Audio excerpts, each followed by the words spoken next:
భారత్తో జరగాల్సిన టీ20 వరల్డ్ కప్ మ్యాచ్పై పాకిస్తాన్ క్రికెట్ బోర్డు తీసుకున్న బైకాట్ నిర్ణయం ఇప్పుడు కీలక దశకు చేరుకుంది.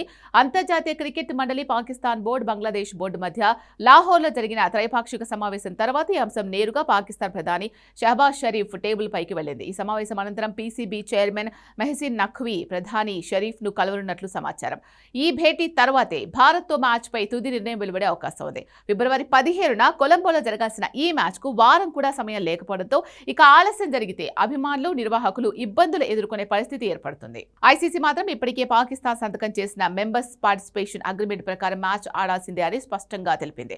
2024 డిసెంబర్లో కుదిరిన హైబ్రిడ్ మోడల్ ఒప్పందం ప్రకారం భారత్ పాక్ మ్యాచ్లు న్యూట్రల్ వేదికల్లో నిర్వహించేందుకు అంగీకారం ఉంది. ఈ నేపథ్యంలో పీసీబీ, బంగ్లాదేశ్ బోర్డు కలిసి భారత్తో ద్వైపాక్షిక సిరీస్ పునరుద్ధరణ, ద్వైపాక్షిక సిరీస్ నిర్వహణ వంటి డిమాండ్లను ఐసీసీ ముందుంచాయి. అయితే భారత్కు సంబంధించిన ద్వైపాక్షిక సిరీస్లపై నిర్ణయం తీసుకునే అధికారం పూర్తిగా బీసీసీఐ చేతిలోనే ఉందని ఐసీసీ స్పష్టం చేసింది. ప్రస్తుతం భారత్, బంగ్లాదేశ్ మధ్య సెప్టెంబర్లో సిరీస్ షెడ్యూల్ అయినప్పటికీ రెండు దేశాల మధ్య ఉన్న రాజకీయ ఉద్రిక్తతల కారణంగా దానిపైన అనుమానాలు నెలకొన్నాయి. ఈ చర్చల్లో ICC deputy chairman Imran Khawaja లాహోర్లో పాల్గొనగా యూఏఈ ప్రతినిధి ముబాషిర్ ఉస్మానీ ఆన్లైన్ ద్వారా పాల్గొన్నారు.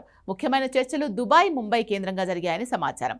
ఈ వివాదం వల్ల ఇప్పటికే టికెట్లు కొనుగోలు చేసిన అభిమానులు, ప్రయాణ ఏర్పాట్లు చేసుకున్న వారు అయోమయంలో ఉన్నారు. త్వరలోనే ప్రభుత్వ ఆమోదంతో ఈ సమస్యకు ముగింపు పడే అవకాశం ఉందని ఈ క్రీడా వర్గాలు భావిస్తున్నాయి.